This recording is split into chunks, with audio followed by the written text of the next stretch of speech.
خلق الإنسان علمه البيان.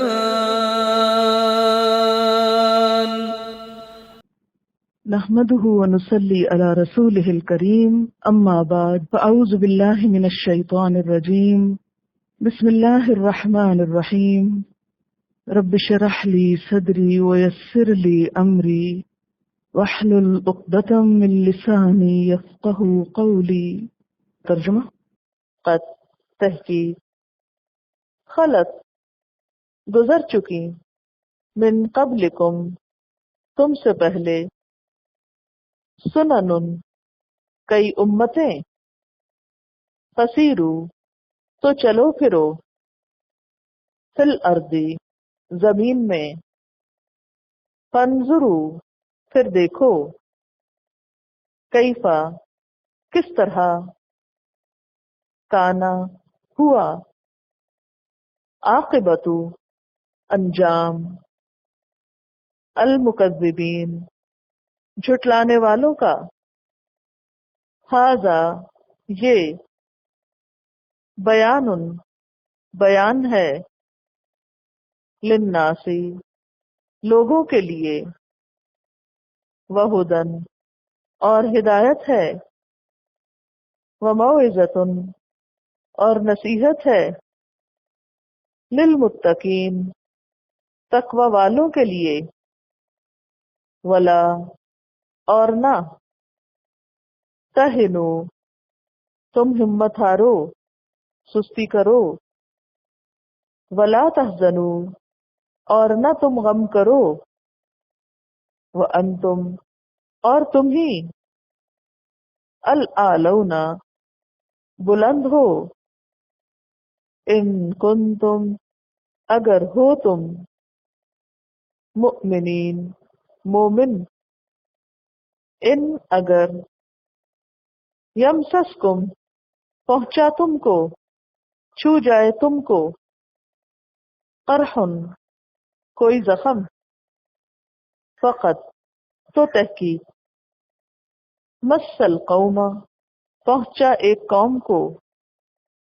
قرح زخم، مثلہ اسی کی مانند، وتلک الایام اور یہ دن، نداولھا ہم پھیرتے رہتے ہیں ان کو، بین الناس لوگوں کے درمیان، ولیعلم اور تاکہ جان لے، اللہ اللہ تعالی، الذین ان لوگوں کو، آمنو جو ایمان لائے، ویتخذ اور بنا لے، منکم تم میں سے، شہداء گواہ، شہید، واللہ اور اللہ، لا یحب نہیں محبت رکھتا،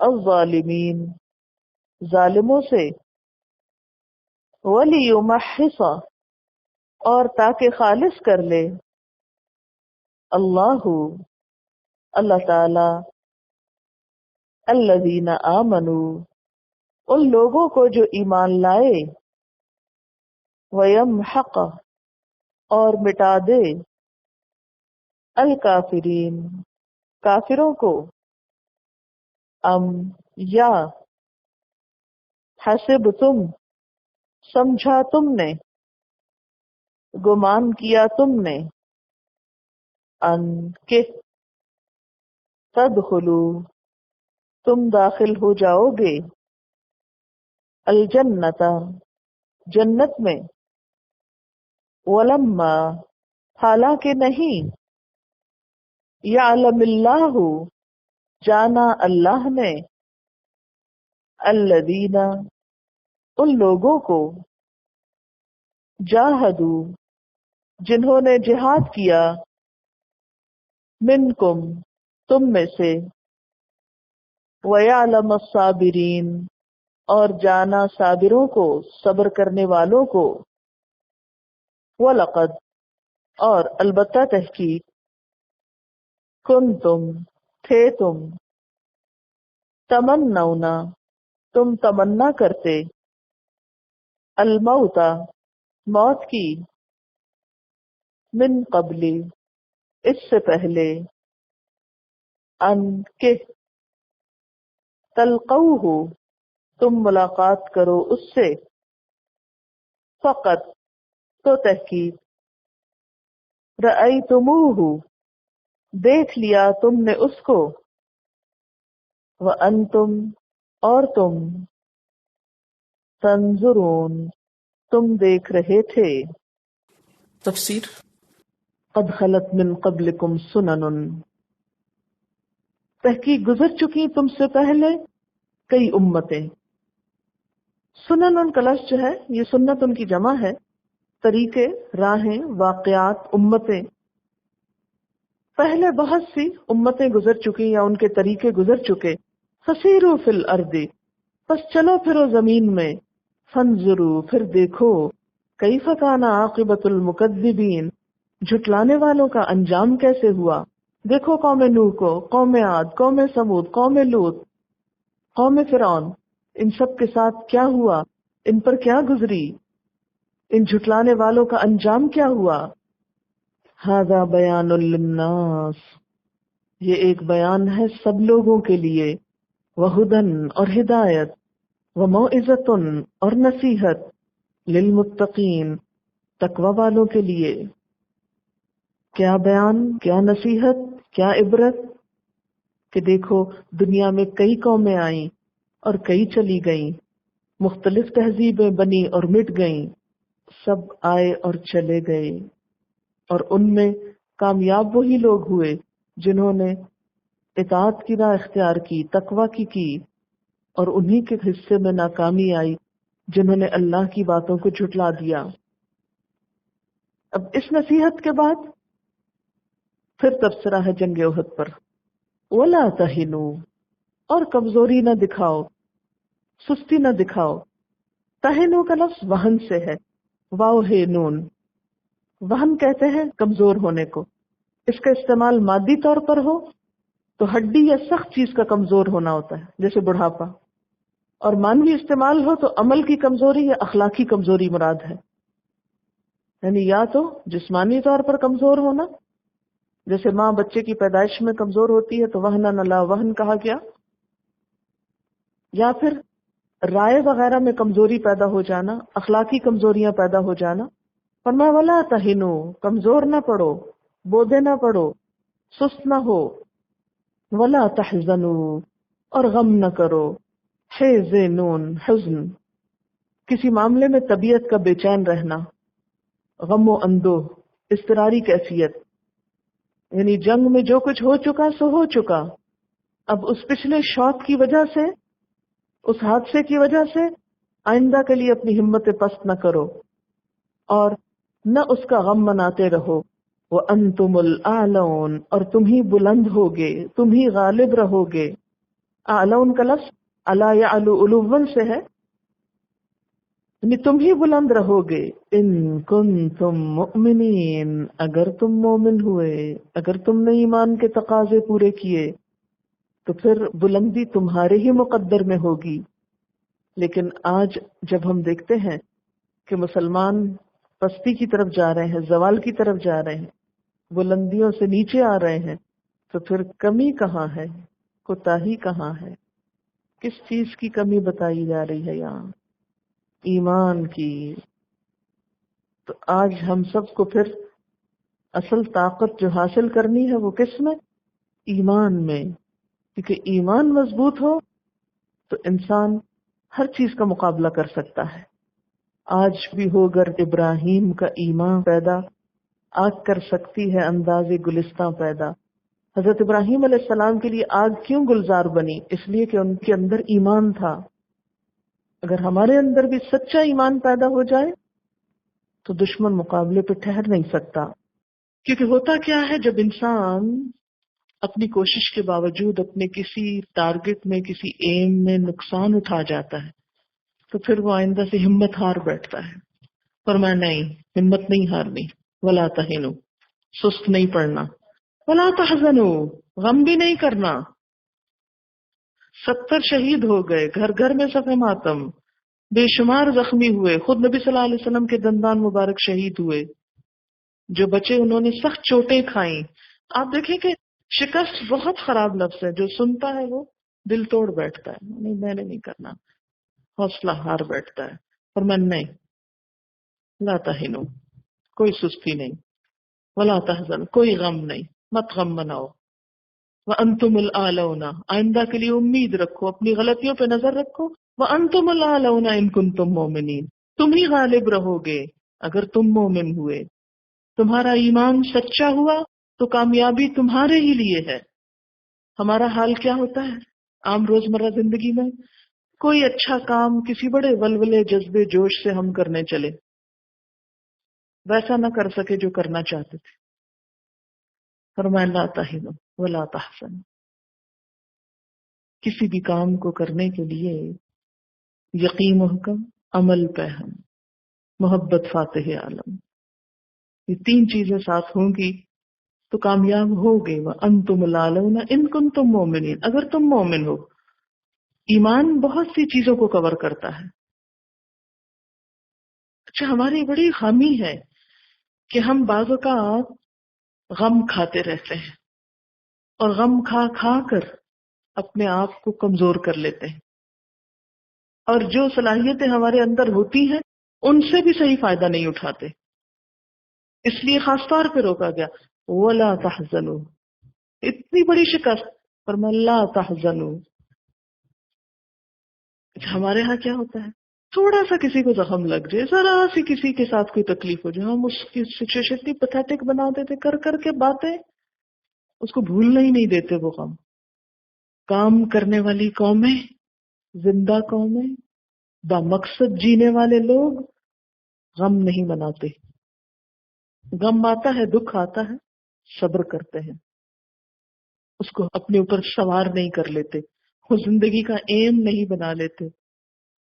اچھا، آپ دیکھیں کہ شیطان ان 2 رستوں سے داخل ہوتا ہے نا، سستی اور غم، کیونکہ یہ نیگیٹو کوالٹیز ہے نا، ان کو نکالنا ہوگا. تصبروا اور تتقوا تو اپنانا ہے، لا تہنوا لا تحزنوا کو نکالنا ہے. یہ جو لا تہنوا کی بات ہے نا، اس سے متعلق ایک حدیث آتی ہے جو بہت آج کل کے حالات کو واضح کرتی ہے، کیونکہ کامیابی کے لیے وہن کا ختم کرنا بہت ضروری ہے. جیسا کہ میں نے پہلے بھی عرض کیا کہ وہن کا تعلق جسمانی یا روحانی اخلاقی کمزوری سے ہے، یعنی مادی کمزوری بھی مراد ہے اور اخلاقی کمزوری بھی. نبی صلی اللہ علیہ وسلم نے ایک مرتبہ صحابہ سے فرمایا کہ ایک زمانہ آئے گا کہ تم سیلاب کے خس و خاشاک کی مانند ہو جاؤ گے. جیسے سیلاب کے اوپر کوڑا ہوتا ہے نا، تو اس کا کوئی ٹھکانہ نہیں ہوتا، جدھر پانی جاتا ہے وہ ساتھ بہتا چلا جاتا ہے، یعنی جو جدھر تمہیں لگائے گا، جدھر پھینکے گا، پھینک جاؤ گے. صحابہ نے پوچھا یا رسول اللہ صلی اللہ علیہ وسلم، اس کا کیا سبب ہوگا کہ ہم اتنے کمزور اور اتنے ہلکے ہو جائیں گے؟ آپ نے فرمایا تمہارے اندر وہن پیدا ہو جائے گا. لوگوں نے پوچھا اللہ کے رسول صلی اللہ علیہ وسلم وہن کیا چیز ہے؟ فرمایا حب الدنیا و کراہت الموت، دنیا کی محبت اور موت سے نفرت. تو اس سے کیا پتہ چلتا ہے کہ اس وقت تک کوئی قوم بلند اخلاق کی مالک نہیں ہو سکتی جب تک کہ دنیا کی محبت نہ کم ہو، اور اسی محبت کو کم کرنے کے لیے خرچ کرنے کا حکم ہے کہ نکلو مال کی محبت سے، دو دوسروں کو. جب وہ دل سے حرص ختم ہوگی نا تو پھر کیا ہوگا، دل کے اندر ایمان آئے گا، عزم، توکل، یقین کی کیفیت آئے گی. جب انسان اس بات کے خوف میں مبتلا ہوتا ہے نا، ہے میرے رزق کا کیا ہوگا، میری فلاں ضرورت کہاں سے پوری ہوگی، میرا یہ کام کیسے ہوگا، اور اس سے اس کے قدموں میں لغزش آ جاتی، کمزوری پیدا ہوتی، پھر وہ کسی کام کا نہیں رہتا. دیکھیں کہ ان اللہ یرزق من یشاء بغیر حساب، رزق اللہ کے ہاتھ میں، جس کو چاہتا ہے بے حساب دیتا ہے، اور اگر اس کے ہاں نہیں لکھا تو الٹے بھی لٹک جائے تو کچھ نہیں حاصل ہوگا. اس لیے مال کی کمی کے خوف میں مبتلا ہو کر اپنے ایمان کو کمزور نہ کرو، دنیا کی محبت سے باہر آؤ. اور دوسری چیز کراہت الموت، موت سے ڈرنا. یہ چیز مجھ پہ آ گئی تو پتہ نہیں میں ختم ہی ہو جاؤں گا. چھوٹی چھوٹی بیماریوں میں یہ سمجھنا کہ بس مر ہی جائیں گے، اب تم زندہ نہیں بچ سکتے. یہ چیز جس انسان یا جس قوم کے اندر ہو پھر خواہ اس کے اندر کتنی بھی خوبیاں اور کتنی بھی صلاحیتیں ہوں، سب کچھ ملیا میٹ ہو جاتا ہے۔ ان سب چیزوں کا علاج کیا ہے؟ توکل۔ اللہ میں کمزور ہوں، تو طاقتور ہے، میرا معاملہ تیرے سپرد ہے، میں اپنے آپ کو تیرے حوالے کرتا ہوں، اسلمت لرب العالمین، تو میری حفاظت کر اور مجھ سے اپنے دین کا کام لے۔ پھر آپ دیکھیں کہ کیسے قوت نہیں آتی۔ ولا تہنوا، کچھ کرنا ہے تو کمزوری مت دکھاؤ، ڈرو مت، خوف مت کھاؤ۔ ولا تحزنوا، غم نہ کیا کرو، جو چلا گیا تمہارے ہاتھ سے چلا گیا، وہ تمہارا تھا ہی نہیں۔ وانتم الاعلون ان کنتم مؤمنین، اور کمزوریوں کا علاج ایمان سے کرو۔ اس واقعے میں ہم سب کے لیے ایک بہت بڑا سبق ہے۔ شکست خواہ دنیا کی ہو یا آخرت کی، دونوں ہی تکلیف دہ چیزیں ہیں۔ کوئی بھی انسان ان سے محبت نہیں کرتا، یعنی شکست کسی کو بھی پسند نہیں۔ یہاں پر دنیا کی ایک جنگ یا ایک معرکے میں شکست کی وجوہات بیان کرتے ہوئے آئندہ اس سے بچنے کا علاج بتایا جا رہا ہے، یا شکست کا مداوع، اسے کمپنسیٹ کرنے کا طریقہ بتایا جا رہا ہے، اور وہ کیا ہے؟ وَلَا تَهِنُوا وَلَا تَحْزَنُوا۔ شکست کا لازمی نتیجہ ہوتا ہے کہ انسان سست پڑ جاتا ہے، اور بعض اوقات اس کا ایسا غم اور صدمہ لگا لیتا ہے دل کو کہ آئندہ کے لیے عمل کی راہیں، کام کی راہیں، کوشش کی راہیں بند ہو جاتی ہیں۔ تو کوئی بھی انسان اگر کوشش کرنا چھوڑ دے تو کامیاب نہیں ہو سکتا۔ کسی بھی شکست کا مقابلہ بیکاری کے ساتھ نہیں کیا جا سکتا، بے عملی کے ساتھ نہیں، عمل کے ساتھ۔ لہذا دو چیزوں کو زندگی سے نکالنے کی ضرورت ہے، وہ ہے سستی، بودا پن، کمزوری، اور دوسری چیز غم۔ وَلَا تَهِنُوا وَلَا تَحْزَنُوا وَأَنْتُمُ الْأَعْلَوْنَ إِن كُنتُم مُؤْمِنِينَ۔ إِن يَمْسَسْكُمْ قَرْحٌ، اگر تم کو زخم لگا ہے، یعنی اس جنگ میں، فَقَدْ مَسَّ الْقَوْمَ قَرْحٌ مِثْلُهُ، تو اس سے پہلے دوسری قوم کو بھی زخم لگ چکا ہے، یعنی جنگ بدر میں۔ اگر احد میں تمہیں نقصان پہنچا تو بدر میں تمہارے دشمنوں کو نقصان پہنچا تھا۔ پر یہ تو زمانے کا ہیر پھیر ہے، وَتِلْكَ الْأَيَّامُ نُدَاوِلُهَا بَيْنَ النَّاسِ، یہ دن ہم انہیں لوگوں کے درمیان گھماتے رہتے ہیں، پھیرتے رہتے ہیں۔ فتح اور شکست کے ایام بدلتے رہتے ہیں، کبھی ایک قوم غالب آتی ہے اور دوسری مغلوب ہو جاتی ہے، کبھی مغلوب غالب آ جاتا ہے۔ یہ تو زمانے کی گردش ہے، اس سے کیوں پریشان ہوتے ہو؟ وَلِيَعْلَمَ اللَّهُ الَّذِينَ آمَنُوا، اور تاکہ جان لے اللہ ان لوگوں کو جو ایمان لائے۔ یعنی اللہ تعالیٰ فتح کے بعد شکست بعض اوقات کس لیے لاتا ہے؟ تاکہ آزمائش کرے۔ وَيَتَّخِذَ مِنْكُمْ شُهَدَاءَ، اور وہ تم میں سے گواہ بھی لینا چاہتا ہے، یعنی تم میں سے کچھ لوگوں کو شہید کرنا چاہتا ہے۔ یعنی اللہ تعالیٰ تکلیف دہ حالات پیدا کر کے بسا اوقات کیا دیکھنا چاہتا ہے کہ پھر بھی کون تم میں سے اپنی ذمہ داری کو پورا کرے گا۔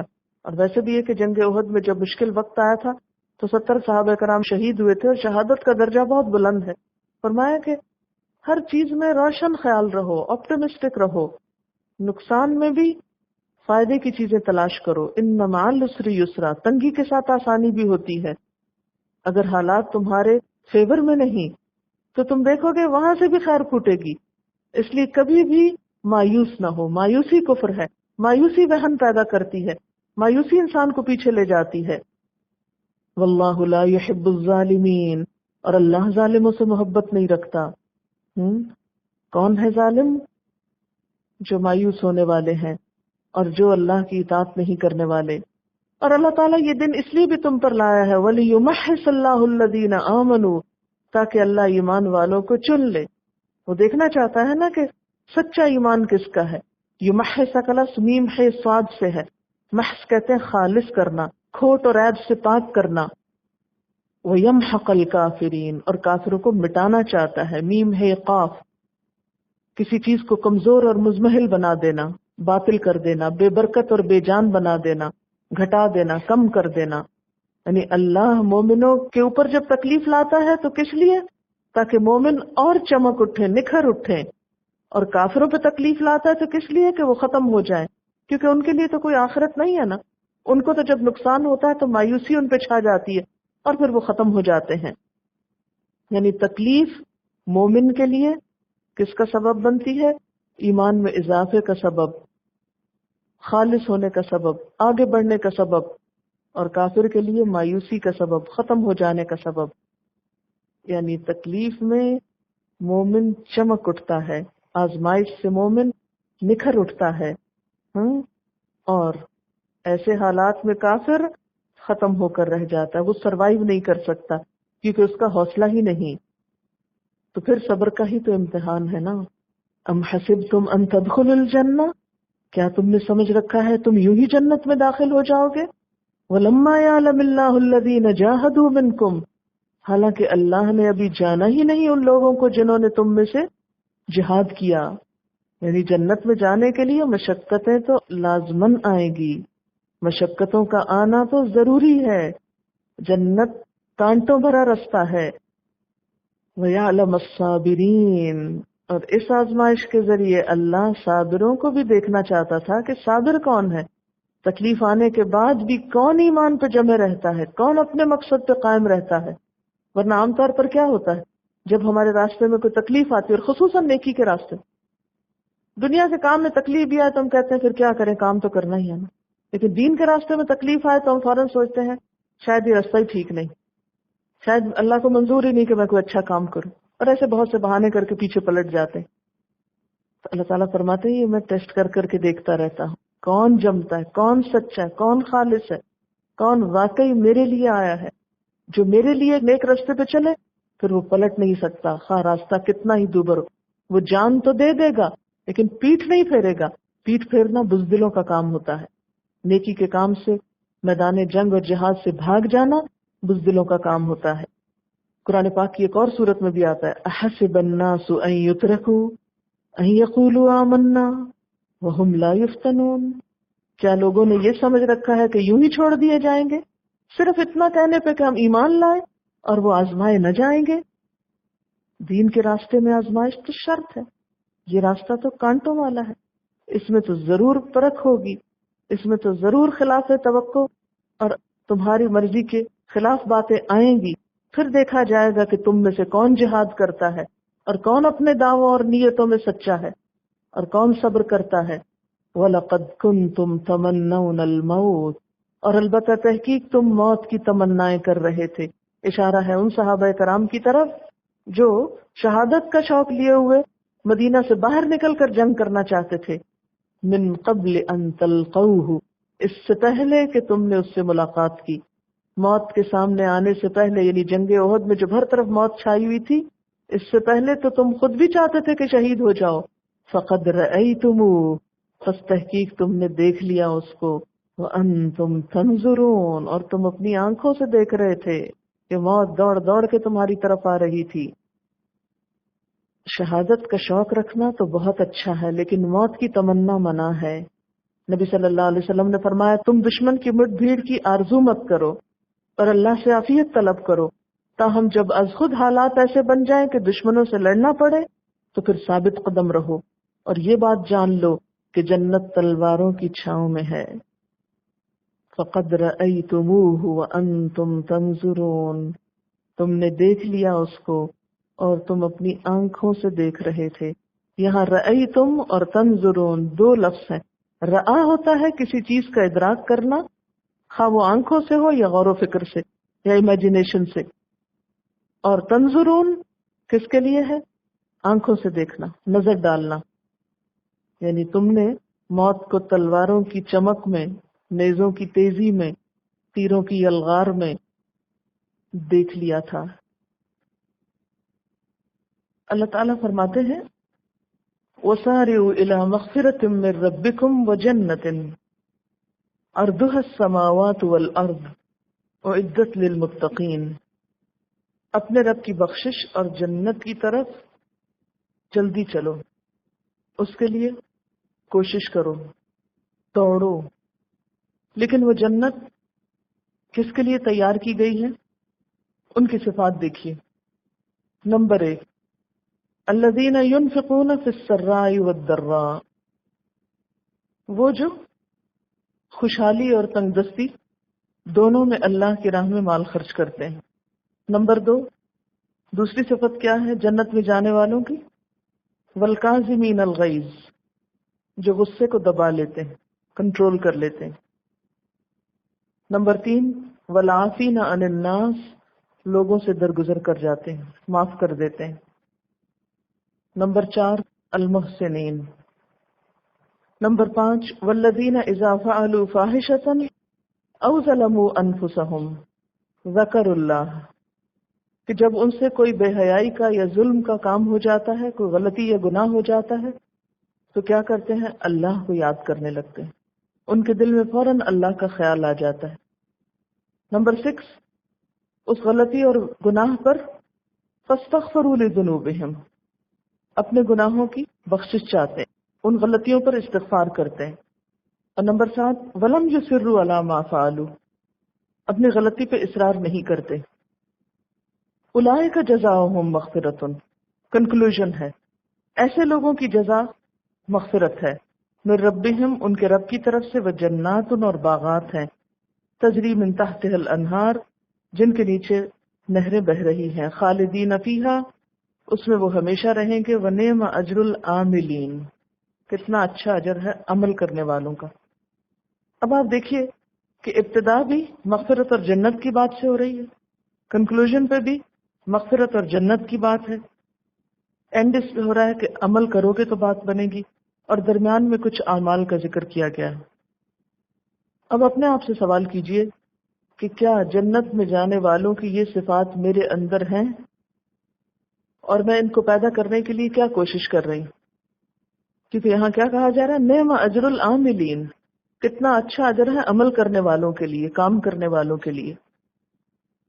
پھر اس کے بعد ایک اور آیت دیکھیے، جنگ احد پہ تبصرہ ہے، آیت نمبر 140 میں، ان یمسسکم قرح فقد مس القوم قرح مثلہ، اگر تم کو زخم لگا ہے تو تمہارے دشمنوں کو بھی لگا تھا. تو اس نقصان اور اس تکلیف کے بعد اللہ تعالیٰ اس پہ کچھ تبصرہ کر رہے ہیں کہ جنگ احد میں تمہیں جو ناکامی ہوئی ہے، ایسی ہی ناکامی تمہارے دشمنوں کو بھی ہوئی تھی. تو اس سے پہلی بات یہ پتہ چلتی ہے کہ یہ زندگی صرف خوشیوں کا نام نہیں، یہاں کامیابی کے ساتھ ناکامی بھی ہے. جنگ بدر میں جب مسلمانوں کو کامیابی ہوئی تو پھر انہیں یہ بتانا مقصود تھا کہ اس کے بعد کوئی یہ نہ سمجھ لے اور عمل میں سست نہ ہو جائے، کیونکہ عام طور پر کیا ہوتا ہے جب ایک دفعہ انسان کامیاب ہوتا ہے یا کوئی بڑی اچیومنٹ کر لیتا ہے تو بھی سلو ہو جاتا ہے. جس طرح شکست کے بعد انسان کے اوپر عام طور پر بیکاری کا ایک فیز آتا ہے، ڈپریشن کا، تو بعینی ہی اسی طرح بسا اوقات خوشی کے بعد بھی انسان بیکاری کی طرف لوٹتا ہے.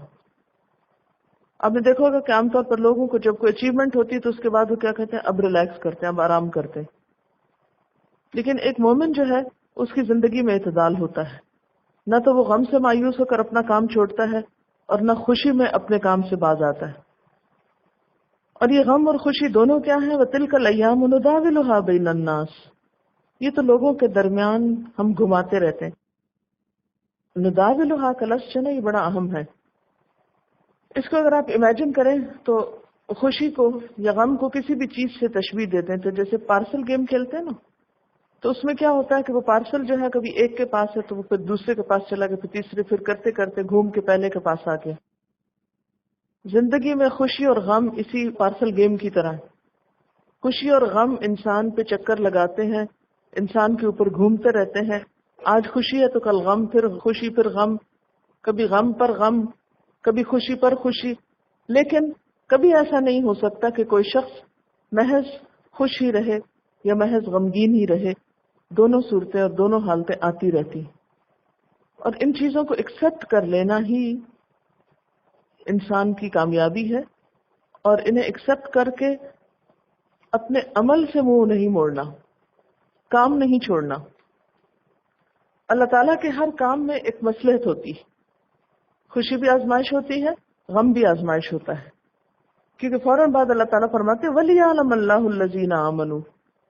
اس زخم لگانے سے مقصود یہ بھی تھا کہ اللہ تعالیٰ جان لے کہ ایمان والے کون ہیں. اللہ تعالیٰ کو تو ویسے ہی پتا ہے کہ ایمان والے کون ہیں.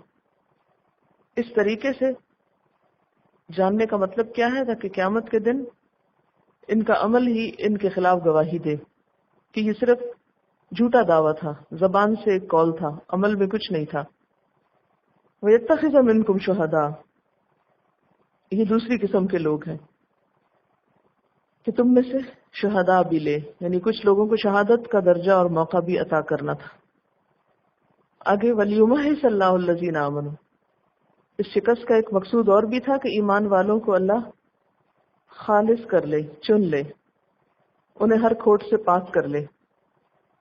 اور کیا مقصد تھا؟ وَيَمْحَقَ الْكَافِرِينَ.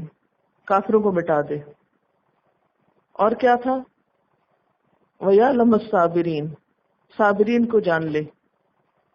تو اس سے کیا پتہ چلتا ہے کہ اللہ تعالیٰ کی طرف سے جب بھی کوئی واقعہ یا حادثہ ہماری زندگی میں آتا ہے تو بظاہر اس کو ہم اپنے حق میں بہت برا سمجھتے ہیں اور اس سے دل تنگ ہونے لگتے ہیں. ہم کہتے ہیں کہ ہمارے ساتھ ہی ایسا کیوں ہوا. عام طور پر لوگ اس سے ناراض ہوتے ہیں نا بہت. لیکن ایک مومن کیا کرتا ہے کہ وہ غم اور شکست اور پسپائی میں بھی حکمتیں تلاش کرتا ہے کہ اس کے ذریعے اللہ تعالیٰ مجھے کیا کچھ سکھانا چاہتا ہے. کیونکہ کچھ چیزیں ایسی ہیں کہ جو انسان اچھے حالات میں سیکھتا ہے، پرسکون پرامن حالات میں، اور کچھ چیزیں ایسی ہیں کہ جو انسان چوٹ کھا کے ہی سیکھتا ہے. تو اس کرہن کا مقصد اصل میں مسلمانوں کو سکھانا تھا. اور جیسے کہ رکوع کے شروع میں نے آپ سے کہا تھا کہ اللہ تعالیٰ نے دشمنوں کی چالوں سے بچنے کے لیے 2 کوالٹیز کا پیدا کرنا لازم قرار دیا، تقوی اور صبر. تو جنگ احد ایک ذریعہ بنی لوگوں کے تقوی اور صبر کو جانچنے کا. وآخر دعوانا ان الحمد للہ رب العالمین.